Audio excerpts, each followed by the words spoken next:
love South Africa. Make sure that South Africa, you are counted with me. Run South Africa. Stand and make sure that our people understand that the need to bring revolution in South Africa is guaranteed. That under the EFF, this country will be the better. EFF is a Or we recover the country and build it. And the youth vote matters at this point. We are doing activism. We are speaking to young people. Young people on the ground are communicating, they are crying, and they are organizing themselves as well, together with the EFF. That is why it's so easy to sell, or to rather to organize young people around the narrative of Mlungisi Madonsela Battalion. Sure. Right? Young people want jobs. We had an economic freedom march, Eastern Cape just last week. Where you were pointing a police officer? What was happening? No, there? and he was the wrong one. Jesus Christ goes into a church there. He finds they are selling in the church of God. And he fights physically. He throws the tables away. He says, don't sell in my Father's church. We see violence from Jesus Christ fighting what? Capitalism. Don't do capitalism in my Father's church. So Jesus was the first socialist, in actual fact. He takes loaves of bread, I5, and fishes, and shares with 5,000. So let's look at your journey into Parliament. Yeah. What were you actively doing, or what were you busy with prior your deployment to Parliament? I understand you were part of the student command as well.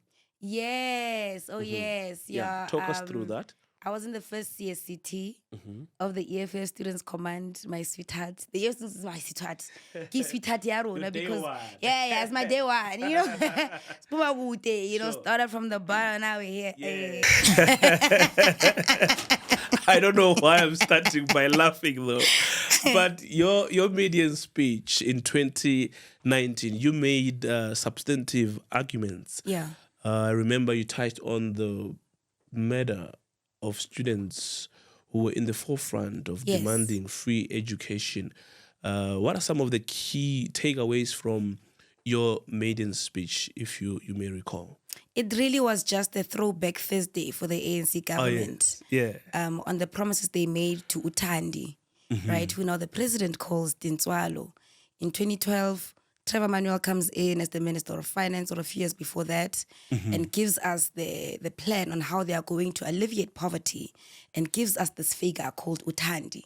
So Uthandi will go through free education in primary school, in high school, in university, will get a job, and will be economically free, and all those things. And then 30 years later, we're reminding them that their promise that they made years ago, those Thandis are now the age that they promised that they would be alleviated economically, that they'll be alleviated in terms of poverty, and yet Uthandi is still downtrodden. That was just a reminder to them that they failed as a government of the day to deliver what they made promises to the people of South Africa, basically. Yeah. That was what the maiden speech was about, to remind them of their failures, to remind them of their promises and commitments, to remind them of the fact that they failed.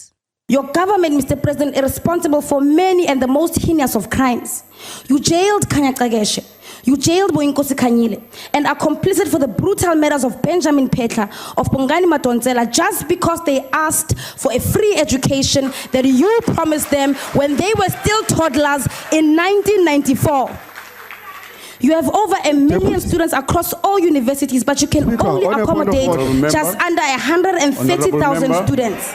Where must the rest stay? It was a moment. Sure. And as a young MP, you were amongst some of the youngest crop of the leaders that were deployed in Parliament. Can you describe how it felt? What was your first impression? The EFF is brave. The EFF is brave. Yeah. No, it really was just a bravery and a very big act of trust on the, electorate, on the EFF as well, because they know that, the party is infiltrated, is trusted by young people. And I think it really was just a description, a very definitive description of what the EFF, of how the EFF trusts young people.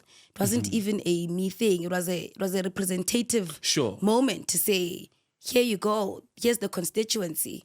They are legislators now. They are overseeing the executive. They are holding the executive accountable instead of being just on the periphery. Yeah. And you happen to be someone who's very vibrant and fearless. I mean, you were taking a lot of MPs there, even the speakers in parliament, head on. Yeah. Of course, I think it's where we grow up. You know, we know nothing but the EFF because some of us are really young. And when we come into politics, we are baptized by the EFF. You know, the EFF finds me in Tombazana, you know, in university, in second year, you know, where activism really is just the order of the day, but there is no space to be that activist until the EFF is born. So the EFF becomes the home ground. It becomes the training pot. You know, it becomes the cook. It becomes the stove from where we were made. And the EFF is radical. The EFF is a protest movement, right? The EFF is the vanguard of the proletariat as well. So even our characters that we come from with Emma Township, because I'm a township girl, right? So and you know, usually politics only makes space for you know, the head girl types, the head boys. Snobs, Not that there's anything wrong with that, right? But the EFF comes in and says, wherever you are, whatever identity you embody, here's a space for you, as radical as you are, you know, as unconventional as you are, as rowdy and rogue. I get it, they call us rogue, right? But as a young person, because that's youthfulness. What you're talking about is youthfulness. You're saying you are young, you know, because young people want things to happen now. Young people do not have the liberty to wallow in nothingness, to wallow in detachment, because they know that things can happen now. And the EFF became that home for that sort of impatience with how things were going, for that sort of intolerance over the status quo. The EFF became the home ground for people like myself, you know, for young people to come in and to form part of the political narrative and discourse of the country, which is very important. And now, as we gravitate towards the elections are fast approaching. Yes. You are now the coordinator of the Youth and Student Mobilisation Committee. You've established the Mlungisi Madonsela Battalion. What is happening on the ground? The ground is moving. Right? The ground is definitely moving. Young people are looking for something new. I'll tell you that. Young people want a change. I'll tell you that. Even the voter apathy comes from the fact that they want something new. And the new is not coming. Right? And the Mlungisi Madonsela Battalion, I mean, from the definitive name as well, gives you an idea of who we are. We are the people that are on the streets doing activism. We are the ones that are representing our person. Mlungisi Madonsela is our person. He died fighting for what we believe in. He died fighting for why we were established as the EFF Students Command in 2015. And that is our character. That is our identity as young people. We're on the streets. We're chasing each other. We're reminding each other, hey, Chomzaza, you know, are you sure you're in the right BD? You know, are you registered where you're going to vote? You know, because we recognize the urgency that young people also have. I mean, and we speak about this all the time. We are aware of where we come from as young people.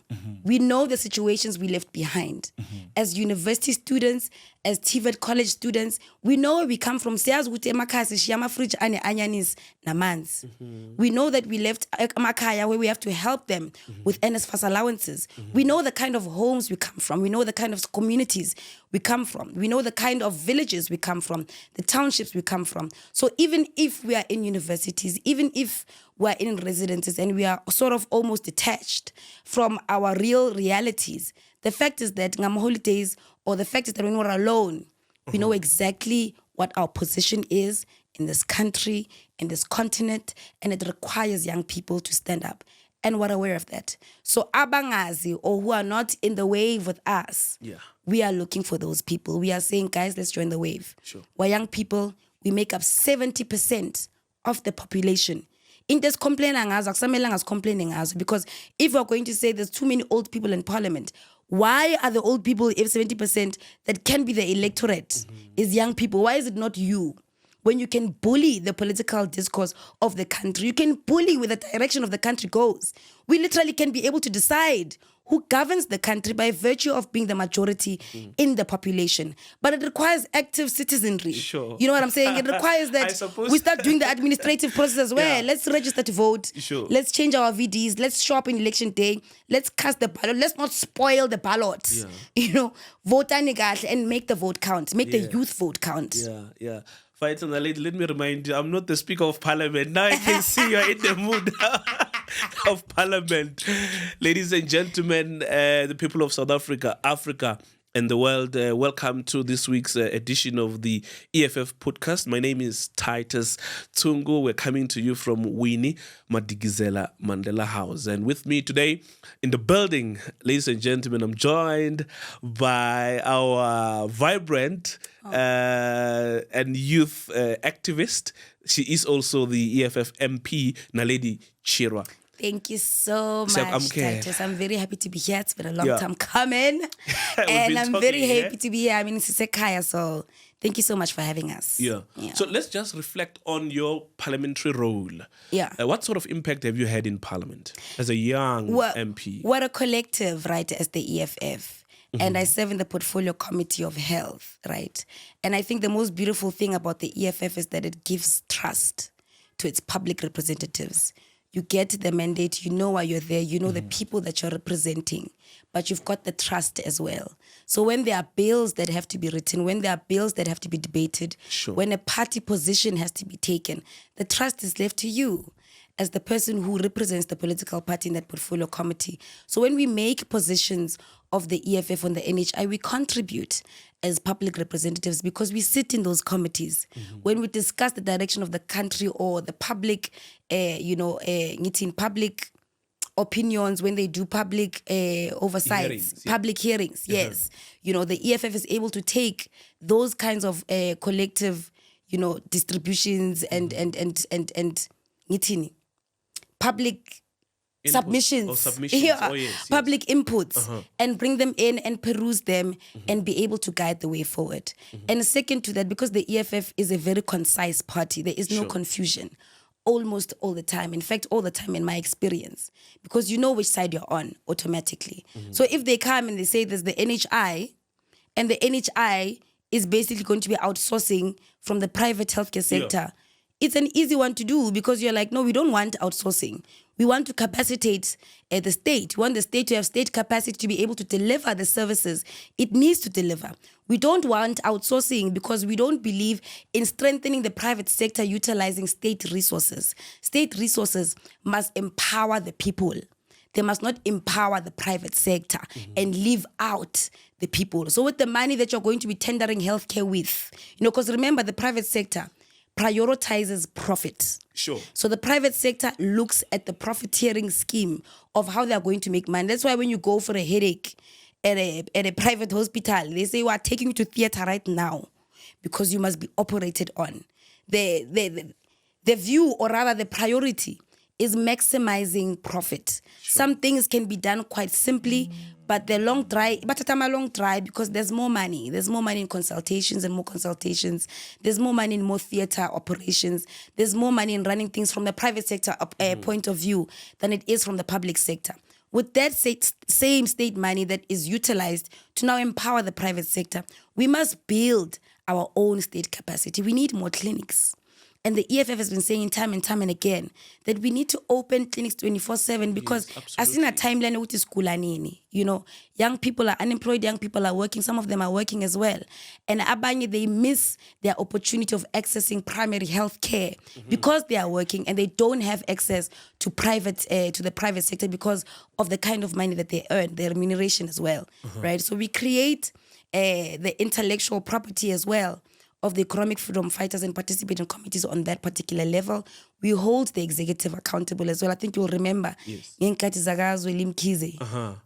they almost went through the digital vibe situation. Yes. And as EFF public reps, we hammered on that thing until it became a thing, until accountability was seen. Even if it was not on the same position that we were on, because I think Zweli Mkhize was held accountable for something else. Sure. But the fact is that, or rather the point is that we are there to represent the views of the people.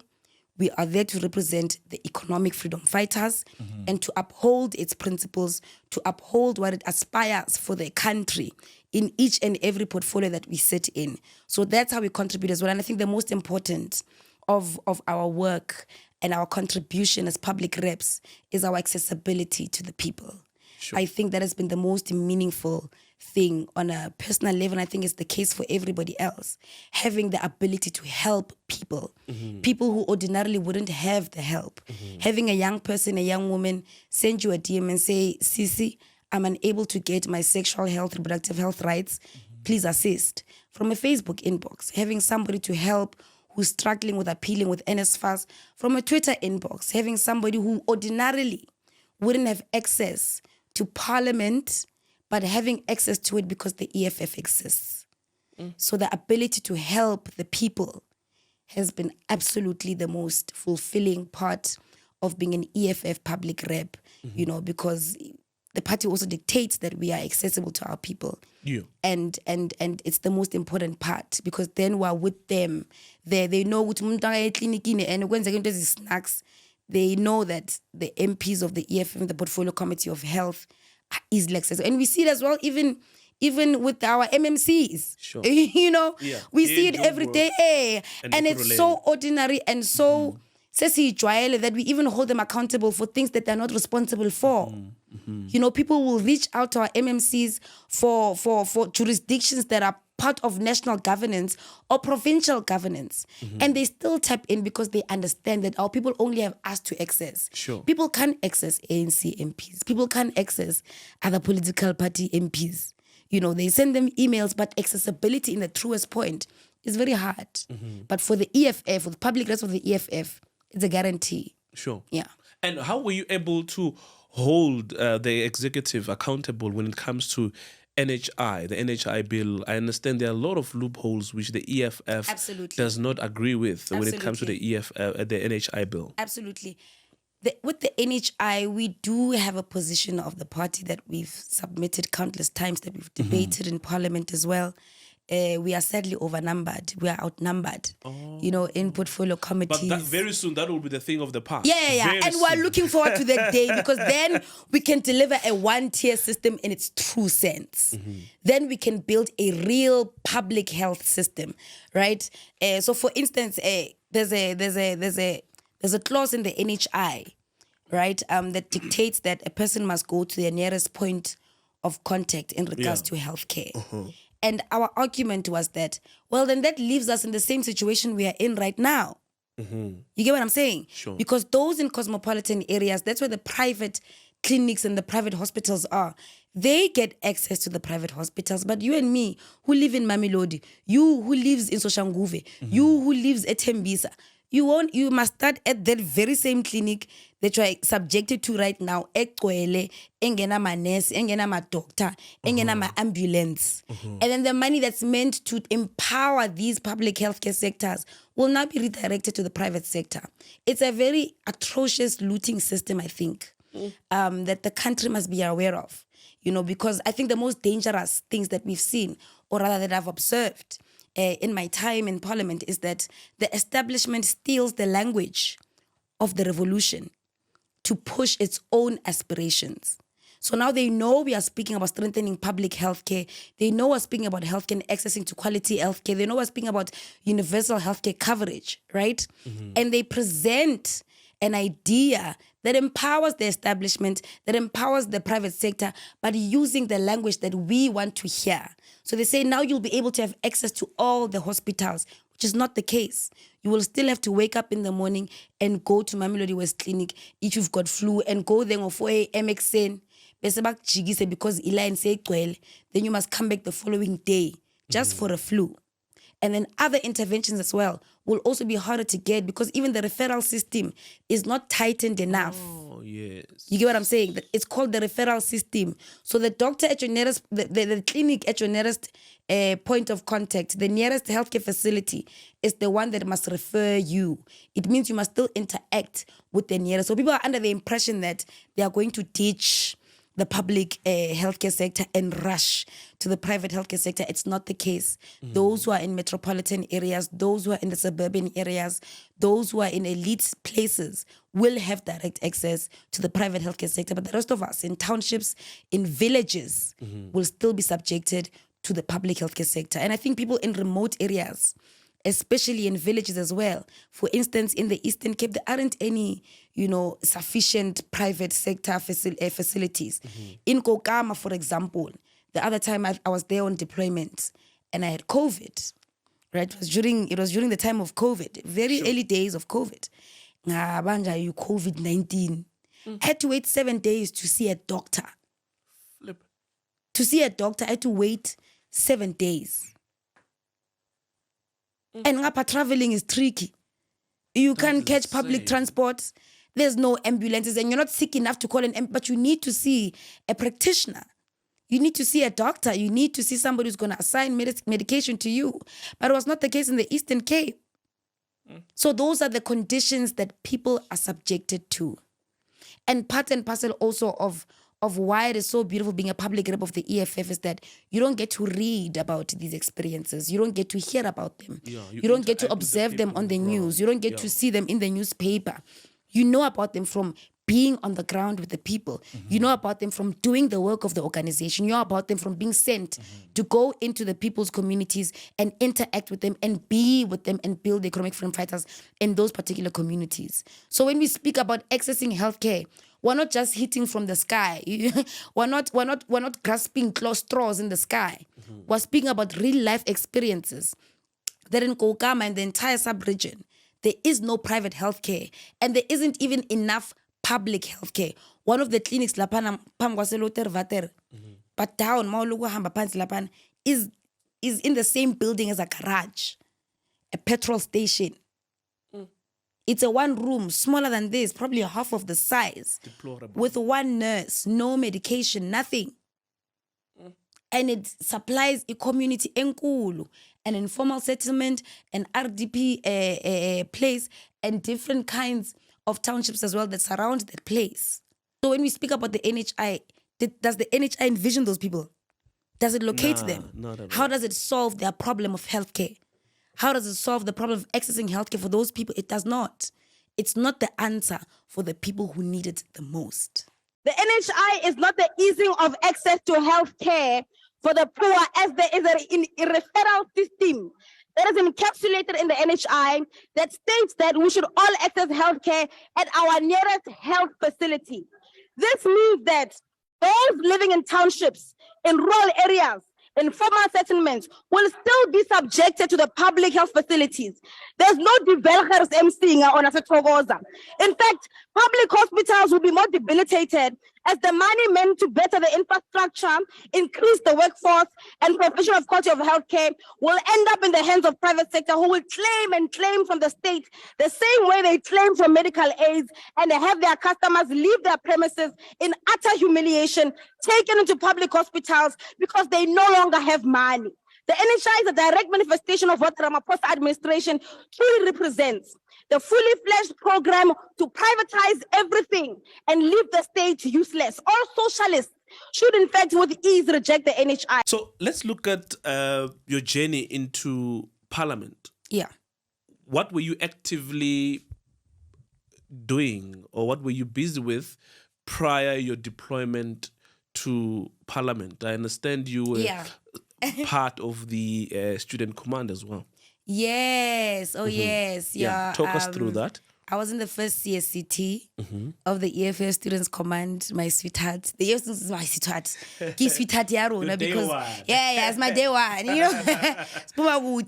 Started from the bar, now we're here. That's the EFF Students Command. Sure. 2015, Salon Chalapayana, University of Limpopo, were in the CSCT. And at first I was the legal and transformation officer. And then I think a year into it, then I was redeployed to being the spokesperson, the communications officer of the EFF Students Command. Okay. And then that's what I did until the end of our term. So it was just activism. Those were the beautiful days that really taught us to be grounded. The EFF Students Command taught us real activism, like putting your body on the line type of activism. That's what the EFF Students Command is. When you don't just speak about things, if you feel that you are being subjected to alienation and being ostracized because of a particular language that caters for a certain group of people, and we're not even fighting but the program of action then becomes that you must act on it. That's why things like Africans Must Fall come up. That's why things like Insourcing Now come up. That's why things like Fees Must Fall come up. Because when we left that assembly in 2015, a University of Limpopo, the mandate was one. We must usher free education in our lifetime. Okay. That was the mandate. Yeah. We were cooked in that assembly. We were cooked. Properly cooked. How old were you at the time? Oh my God. 2015, 22. Wow. Yeah. 22. Still very young? Yeah, because 2013 I was 20. Yeah. 22. Okay. Yeah. And you had the bravery to enter into the political arena.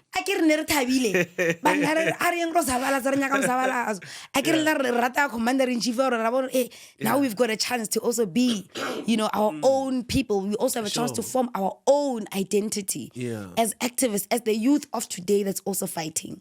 That's not just idling on the side of the road. That's not just feeling too privileged to be in universities that you forget where you come from. The young people that are saying, open up the gates. That's why we have campaigns like Sizofunda Ngenkani, because we're like, it's not enough that Naledi Chirwa from Mamelodi High School is here alone at the University of Pretoria. Open up the gates. Bakhona abantengene nabo abaphase kahle who also deserve to have a seat at this table. Who also deserve to have education, free education at that.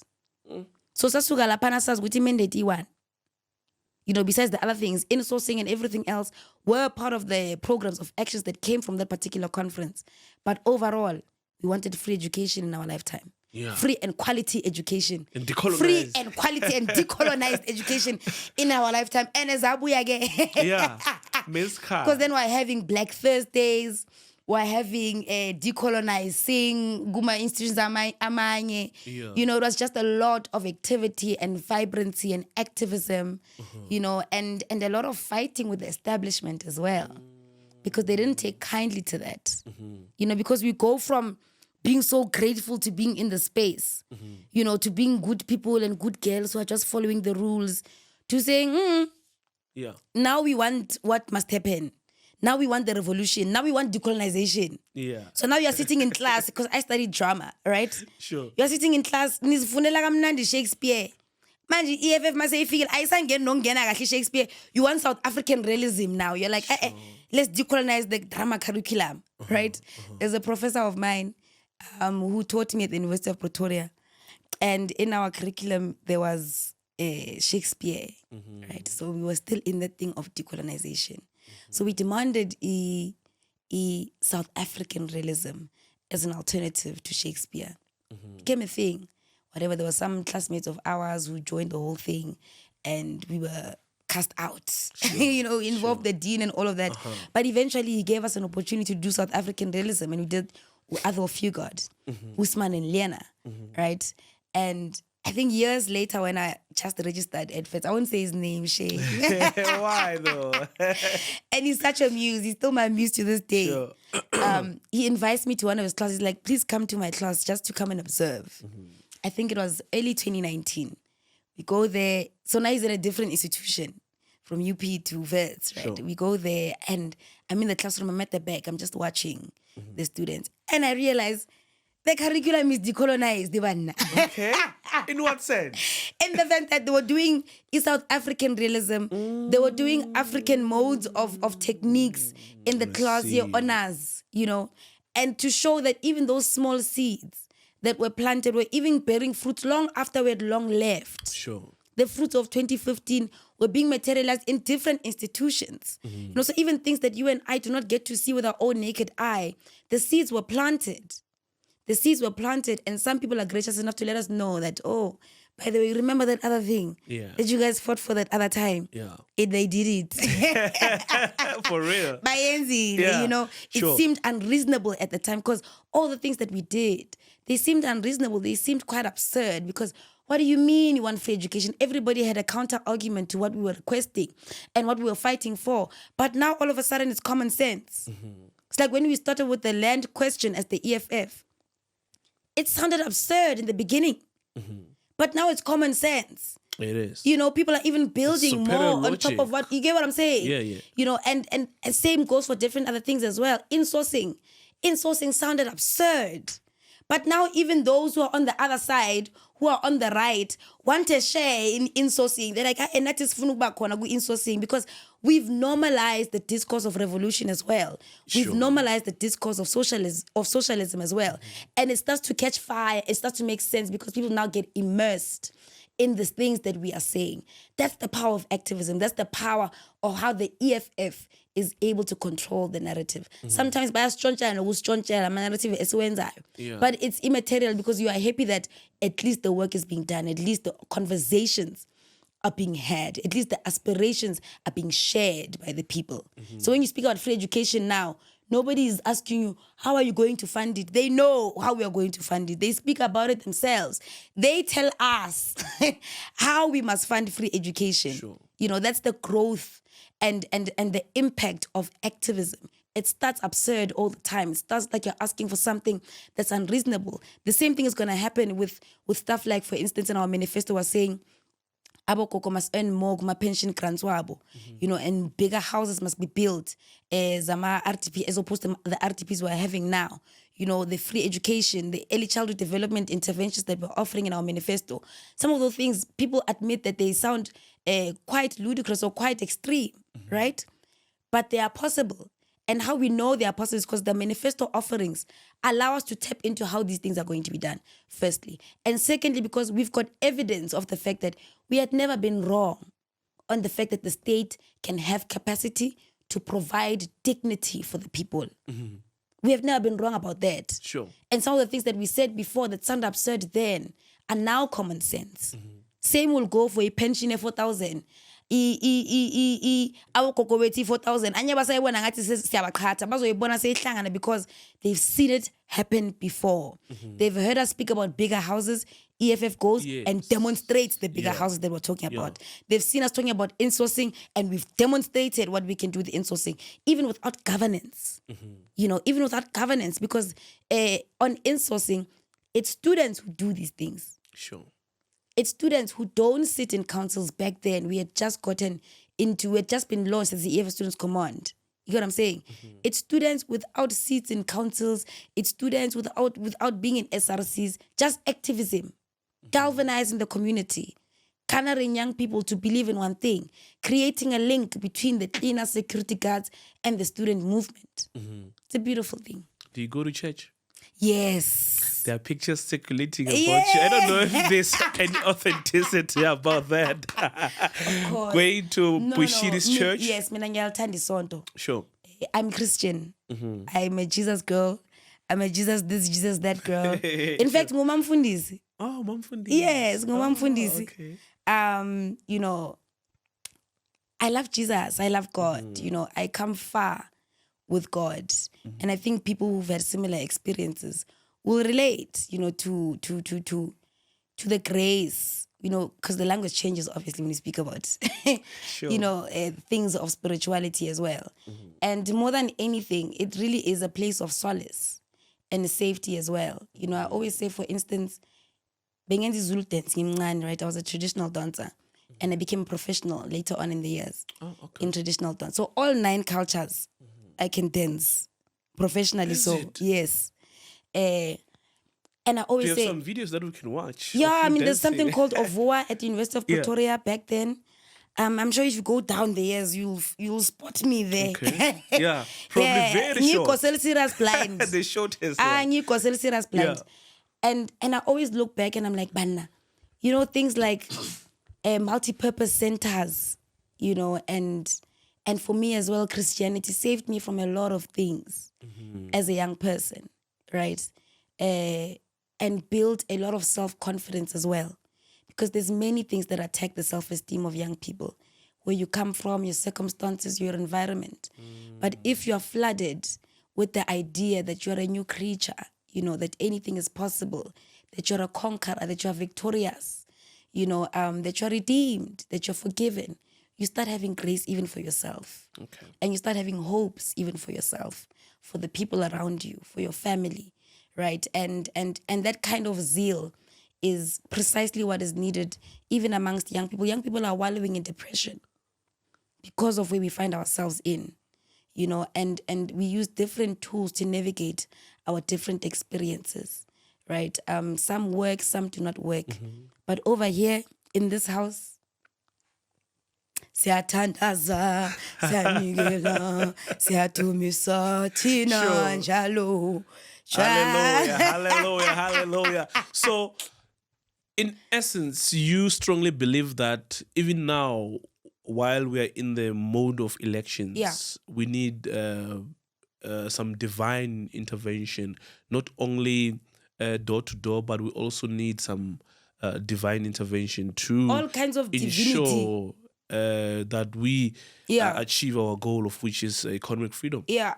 All kinds of divinity. We all need to be in the same place, in the same book, right? Sure. And I think even the church has a very big role to play, right? And the church must stand up as well, because the church sees what's happening, and the church is the witness of God. The church is what's supposed to stand for the truth. You get what I'm saying? The church is supposed to stand for what is right, for defending the people of God. Jesus Christ goes into a church there. He finds they are selling in the church of God. And he fights physically. He throws the tables away. He says, don't sell in my Father's church. We see violence from Jesus Christ fighting what? Capitalism. Don't do capitalism in my Father's church. So Jesus was the first socialist, in actual fact. He takes loaves of bread, I5 and fishes, and shares with 5,000. Socialism. He shows us at every go how to go about this thing. So even in my identity as a socialist, I find, nitini, displays of socialism in my spirituality as well. I'm like, oh, I see you. The child of the immigrant, right? Sure. Yeah. See where you're going there. Right? Yeah. And it's really quite beautiful. I'm okay with that thing. So spiritual divinity in terms of leadership of the church definitely must step up. We have a big responsibility as overseers of our people, as overseers of our communities. It's beyond just praying. It's beyond just bringing spiritual relief. It's about bringing tangible results to the lives of our people, and we know how to go about it. We're entrusted with protecting orphans and widowers as Christians as well. I think you're quite spot on, and we need the interfaith as well, to come together, because we really need to rescue South Africa. We really need to take over from this capitalist system. Now, let's talk about your legacy, the legacy that you want to leave behind as a young activist. What do you want to achieve as a political activist? Like Mina. What do you want to achieve for the people of South Africa? That is so of course. hard. I mean, I know our collective, I'm clear on the fact that we must be united as young people. We must be united in the call for economic freedom in our lifetime. That should be, or that will be my greatest contribution in my lifetime, in my offering, in my life, right? Because my 20th to my 30th, the most important decade of my life, I spent it with the EFF. I've given it to the EFF. I've given the golden years to the EFF, and that investment on a personal level, it's just, you're forcing me to look at it from that perspective. But that investment, on a personal level, it really is the best investment I've done. I'm okay. I'm okay with knowing that in my lifetime, in the best years of my life, I contributed to the revolution. I contributed to wanting better for my country. I contributed to wanting better for the African continent. I contributed to wanting better for women. I contributed to wanting better for Black people. That was my position. In the best years of my life, my most vibrant years, when I had the most to offer in terms of vibrance, in terms of time and being immersed, I gave it to the EFF. And I don't know if that is a legacy, but on an internalized, I think legacy is a different thing altogether, but on an internalized level, that I gave it to the EFF because the EFF gave us so much. The EFF gave us life, so I'm happy that I gave it those years, and I'm going to give it more years. Come wind, come sunshine. But I'm happy that the best years of my life went to the economic freedom fighters. Sure. Yeah. When things start going wrong or when anything goes wrong, the people who are on speed dial are the very same people. These were brothers and sisters in here. Were colleagues, were collegial as well. So in as much as we are in the revolution, there must be a certain level of professionalism that is maintained. That is not a wrong ask. And we must never criminalize that or make agitation out of that to professionalize governance. The reason why we're in the decay we are in is because governance is not professionalized. Bavuke send our minister a program of action in the morning at police station problem. Yeah. There's no clear outline of how they want to make systemic changes. There's no clear accountability system of what's going to happen if targets are not reached. These people come into parliament every single day. Targets are not reached. And these are targets they make for themselves, by themselves. So you sit down, you say, okay, me as the Minister of Health, these are our targets in the department. You choose them yourself. And you still don't reach them. And there's no accountability. And there's no consequence. There's no ethic. There's no work ethic. And that's why they continue to do the way they do. Because there's no accountability. There's no consequence. Even for corruption. Their systems are not even looking for that sort of thing. The HE's office is underfunded, is under-resourced because they want to cover and dignify their corruption. And then on the day you hlonipha ekinsa, you must know you are the wrong one in acrimony. Yeah. Yes. I wanted to be part of that process. I wanted to be there. Yeah. Yeah. When they sang, I wanna be there, you were... Why more shalo ya baba ingoma emnandi kangaka? Mr. Ha.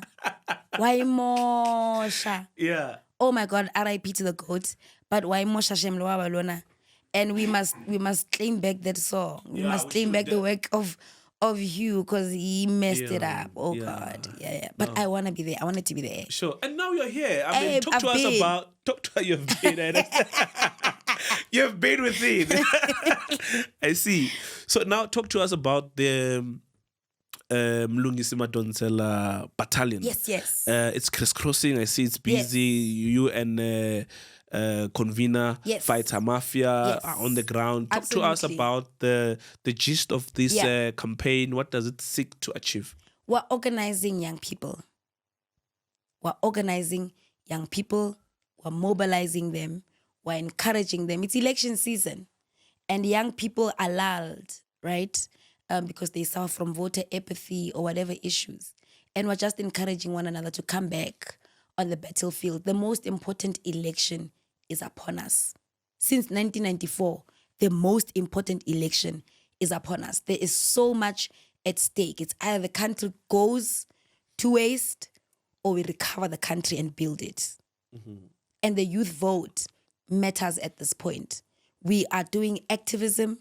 We are speaking to young people. Young people on the ground are communicating, they are crying, and they are organizing themselves as well together with the EFF. That is why it's so easy to sell or to rather to organize young people around the narrative of Mlungisi Madonsela Battalion. Sure. Right? Young people want jobs. We had an economic freedom march Eastern Cape just last week. Where you were pointing a police officer. What was happening? No, and he was the wrong one. He was the wrong one. They like to interfere and to provoke us and to tell us don't do this. But we followed all the rules. We applied for the march. We got the rights for the march. We got the route for the march. We are following the routes. Sure. But now you want to control the pace of the march. you know, or you want to tell us, no, stand up, because we were sitting down and he was telling us to stand up. I'm like, no, but you can't dictate to us how we must do our march. But because he's a policeman and he has the gun and we are just students and we are young and we have nothing, not even stones, then he thought he could intimidate us. In fact, he came afterwards to apologize. He came afterwards to apologize because after he heard us speak and he was speaking when we sent the memorandum to the business chamber, he realized, Banna, I'm on the same side as these people. He came and he's like, I'm genuinely sorry. Yeah. You know, I'm genuinely sorry. It's just that part is not on camera. you know? Yeah. But don't try to stop us. Yeah. In simple terms. Because we are Because unstoppable. nothing can stop us. Yes. Sure. Nothing can stop us. We're on the streets. Raperi boots, you know. Nothing must stop us. Young people must be encouraged. Yeah. This is our last chance as young people. And we have a big price to pay. Even those who are in university now and technicons now, they have a big price to pay because bazo graduate and then graduate and go where? Graduate and go back home. Go back to the corners. Go back to places that are filled with drugs, with depression and hopelessness. So we all have something to lose in this election. And if siyakhohlwa kumele sikhumbuzane and get on the trail, encourage each other, fight with each other, and confront the establishment. The youth vote is a very powerful collective. It's very powerful. They don't encourage it because they know its power. They know its impact. They know. That's why it's just the EFF who encourages youth voter registrations, and we even throw bashes for young people. Sure. That's why it's the EFF who does these voter registration drives and encourages young people to register to vote. That's why it's the EFF who has a Mlungisi Madonsela Battalion. Sure. Because we want young people to make their voice count. It's like the electorate has an opportunity to choose its government. And let's say you're a business owner. You have an opportunity to choose who must work in your spaza shop, who must work in your business. Why wouldn't you want to participate? You must see the CV, the manifesto. Sure. I get it. You must see the experience. Check what has the party done, what are the demonstrations they've done, what is the offerings they've given before, how have they stood up before. Because another mistake we make is to analyze political parties from the immediate point of contact, like from today. Sure. You must go back over the past 5 years. What was the EFF fighting for? What battles have they won? What have they stood for in parliament, in legislatures, in councils? What has the EFF done in wards that they have? What has the EFF done in the small months that they've had as MMCs? That's how you peruse a political party. And then you say, because they were able to do what they said they would do, they are going to do this as well. So we have to remind young people and encourage them to get out there, get on the streets, tell their parents, Mama, I want this year. It's our 1994. You know that song? Yeah. You know it? Well, which one? Jelly Baby. Oh, yeah. The one who was... yeah, those were on the news recently. Yeah. Oh, sure. There's a song she has there. Yeah. Yes. All right. So talk to us about the mood. What are the students, how are they responding to the call? Young people are excited. You know, young people are very energetic just naturally. And they don't require anything to excite them. You know, if anything, we have to catch up with them. Yeah, sure. You know, we're running in the streets, we're doing TikToks, we're singing, we're dancing. Young people don't have time to just wallow in nothingness. They want to speak, they want to conscientize one another. You know, we're having confrontations, we're having engagements, we're doing reports, but we're also professional as well.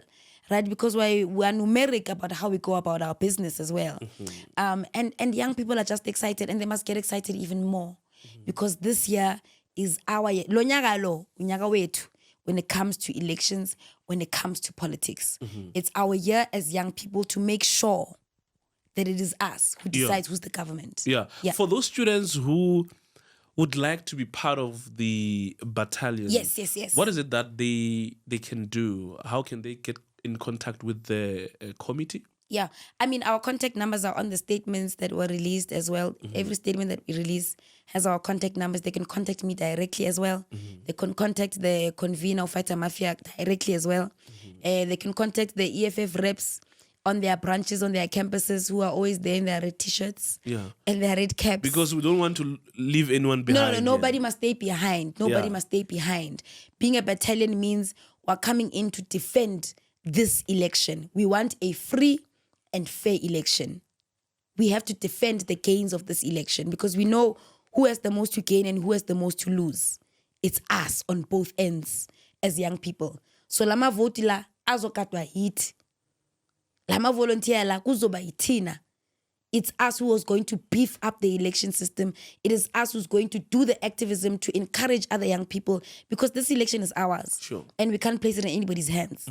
Because we know it, we stand to benefit from this particular election. Yeah. It's the most big for us. Whether in first year, second year, third year, or you just graduated, this election counts the most for you. First ballot? EFF. Second ballot? EFF. Third ballot? EFF. Danko.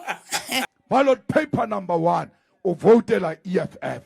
Ballot paper number 2, who voted like EFF. Ballot paper number 3, who voted like EFF. Let's go and take power on the 29th of May. Ladies and gentlemen, I invite you to the Union Building. Let's go to the Union Building on the 29th of May. Amanda! So make sure, ladies and gentlemen, that you vote for EFF in all the 3 ballots. So, Fighter Naledi, as we wind up this conversation, what do you think makes the EFF a political home for young people in South Africa? Nothing without us, nothing about us without us. I think that sums it up so beautifully. Yeah. The EFF is us, it's about us, and it is with us.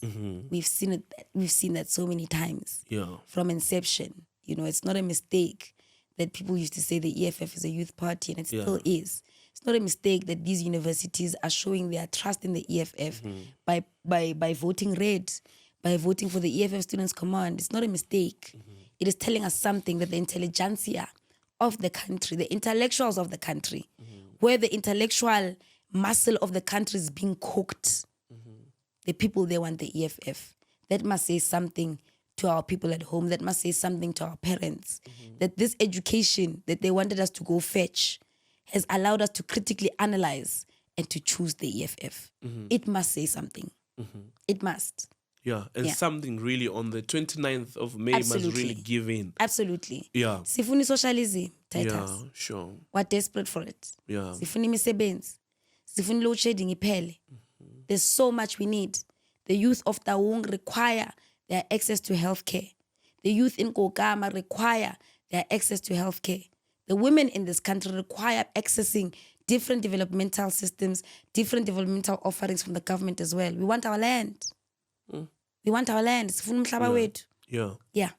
And the EFF is the only or the most pan-Africanist political party in South Africa that stands for Africans, regardless of where they come from. I mean, it's quite bizarre when you hear people questioning other people's nationality. Yeah. I mean, someone questions a leadership like you and like Chirwa. Where is she from? I mean, how can you? How do you even start questioning an African brother or African sister about their nationality in Africa? You know, even when we started with the land question, it sounded absurd. You know what I'm saying? Yeah. So all the conversations that we lead as the EFF, they start like they don't make sense. Yeah. But eventually you catch on and you realize, slowly but surely. Oh no, they lied to us when they said if they take the land, the white people are gonna go away or are going to become poor or whatever. It's actually the contrary. Then when we talk about the border policy and international trade and all those things, then you start seeing actually this is more jobs for me. Sure. If I'm able to start a shampoo brand, you mean I can sell it in Tanzania? Oh yeah. You get what I'm saying? Yeah. That's what it means. People don't see. People must actually be awakened to what an EFF manifesto means for them. Yeah. Yes. And if not read, then listen, because the thing the manifesto the thing mo YouTube mamela mo utlore gate batho ba kan ba bua ka eng ha ba re they want to trade on the African continent. Yeah. Where does that put me? How many jobs are going to come from that? What does it mean? Investigate the EU as well. Sure. Check how the EU operates. Check how the economic benefit of open borders benefits them. And then check how it's going to benefit Africa as well. The information is there. the economic benefit is there for us. I care about the economic freedom in our lifetime. And that allows us an opportunity to do that. Then why must not we? Why must not we? Sure. Your message to South Africans, particularly the youth, Yes. ahead of the elections on the 29th of May? Aparang the boots, man. Yeah. Yeah, let's put on our boots and put out our best fight on all fronts. Let's mobilize our families, our communities, our townships, to konke. Let it be young people who lead in the forefront of ensuring that this election counts. We don't want anybody who wakes up in the morning on election day and decides to not vote. Yeah. We don't want that. Let's put our anger on the ballot. Let's put our aspirations on the ballot. You know what you're looking for. You know which political party is offering that. Let's put it on the ballot. It's the economic freedom fighters. Sure. Yeah. Because it's the only vehicle that will usher in economic freedom and free education, by the way. Everybody's saying 6 million, 4 million. Everybody's just throwing a number. Right? It's a number game. But ki EFF fella ring. Not well thought. Yeah. Ki EFF fella ring. Okay, Eastern Cape, here are your economic special zones. What do you want, Butterworth, Mthatha, or okay, this is where the jobs are going to come from these particular companies. The EFF is telling you, okay, we're going to make these state-owned companies, air housing, air infrastructure. You see the jobs. The EFF is saying we're going to insource security guards and it's going to create 1.2 million more jobs. You see the jobs. Yeah. And you see where they come from as well, because people tenderize these jobs and then they take most of the money and exploit the workers, right? Every year in and year out, we'll be building streets as the government. So why not have an infrastructure company? Why not have a housing company as the state? Because you will always have the responsibility of bettering development and infrastructure. Why should you always borrow? Why should you always beg and put together cents and go ask for loans to build something that you can have permanently by yourselves as the state? You get what I'm saying? Let's just familiarize ourselves with this thing. It's a beautiful love letter. Yeah, it is. This is a love letter to the people of South Africa. It's a love letter to young women. It's a love letter to black women. It's a love letter to the colored community. It's a love letter to all of us, minority groups. This is a love letter. Young people, it's a love letter to young people who are sitting in corners, who are asking for a maturand. This is the love letter we've been waiting for. Yeah. And We wish you all the best leadership. So much, Please Titus. continue gravitating, agitating, and mobilizing the youth, because we need the youth. Sure. The youth, like you said, accounts for over 70% Of the population, yes. So we really need this battalion to usher in economic freedom. Yeah. Song of the day? Winnie, Winnie Mandela, Winnie. Yeah. When you pose a kwa, yo. Sure. So you're dedicating that song to all the battalions, right? All the battalions, all the black women, all the feminists, the feminazis. Sure. Don't be mnyama, mfazo mnyama. We're bowing out with power. Yeah. We've got a moral compass. We've got a political compass that existed before us that we can embody, that we can be like, that we can aspire to be like, that we can confront the establishment using the template she gave us. Yeah. She exists. Yeah. Winnie Mandela. Wow. Hola. Thank you very much for watching, ladies and gentlemen. We have come to the end of today's show, where we are joined by the EFF Youth and Student Mobilization Committee Coordinator, Fighter Naledi Chirwa. She's crisscrossing the country, ensuring that the young people get the message of economic freedom. And on the 29th of May, please, we urge you to stand up and go and mark that cross next to the EFF logo, because the EFF is the only political party that will change your situation. Let's do it for the future South Africa, and let's also do it as the Mlungisi Battalion is on the ground now. Let's do it in his honor. Mlungisi Mlungisi, what is his name again? Madonsela. Mlungisi Madonsela. Yes. Who was shot at the university, Durban University of Technology. So let's ensure that we honor him properly. We attain free education. Absolutely.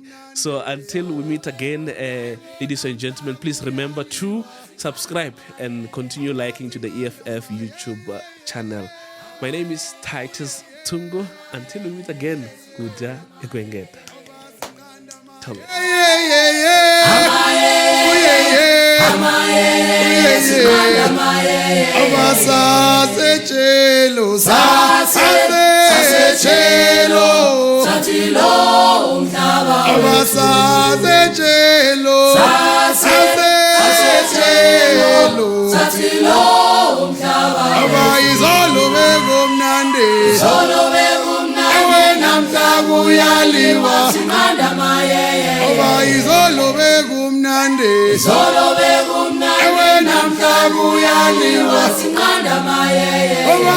Corrupt activities, power cuts, money laundering, 51 million rand tender. Cyril Ramaphosa may have violated the constitution. How long are we going to complain about the same things? Joblessness figures hit a record high. the recent data on unemployment is disappointing. Too long have we tolerated corruption in jobs and jobs for favors. Vuka, vela, vota.